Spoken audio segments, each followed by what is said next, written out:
Di antara bentuk bersyukur dengan lisan, kata para ulama, di antaranya mengingat-ingat nikmat yang Allah berikan kepada kita dengan menyebut-nyebutnya. Allah berfirman, "Wa amma bi ni'mati rabbika fahaddits." Adapun nikmat-nikmat yang Allah berikan kepadamu maka sebut-sebutlah. Tapi kata para ulama, nyebut-nyebutnya kepada orang yang memang teman dekat kita, orang yang amanah dengan kita, keluarga kita. Jangan sebut-sebut di mana-mana, khawatir ada orang yang hasad. Ya, karena sebagian orang tidak kuat kalau lihat anti gandengan sama suami itu dia enggak kuat melihatnya. Ya, dia sakit hati. Karena mungkin dia tidak seperti itu. Makanya tidak semua orang kita nampakkan sebut-sebutkan kenikmatan yang Allah berikan kepada kita. Tetapi kalau kita ceritakan pada anak-anak kita, alhamdulillah mami dulu begini, papi dulu begini, alhamdulillah. Sekarang alhamdulillah begini ya misalnya. Enggak apa-apa, ceritakan anak-anak biar tahu. Ya.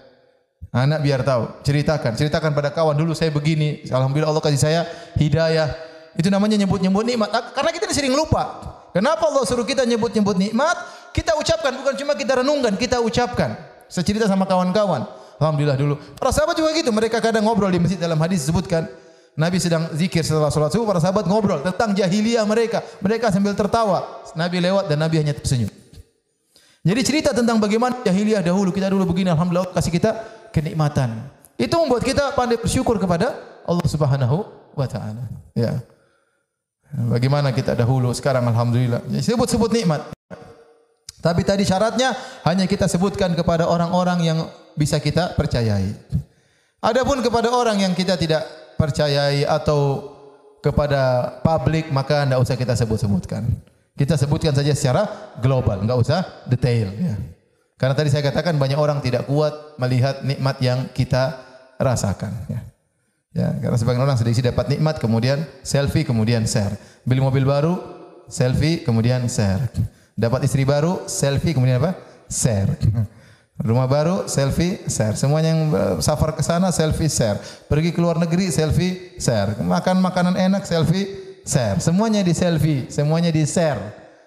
Kasihan orang yang melihatnya. Kasihan orang yang melihatnya. Ya. Banyak orang miskin enggak punya apa-apa. Ya. Maka tidak perlu kita ceritakan nikmat yang kita rasakan kepada setiap orang.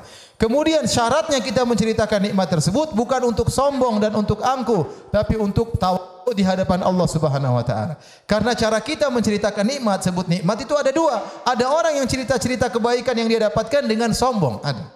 Oh saya alhamdulillah tapi sombong cara ngomongnya.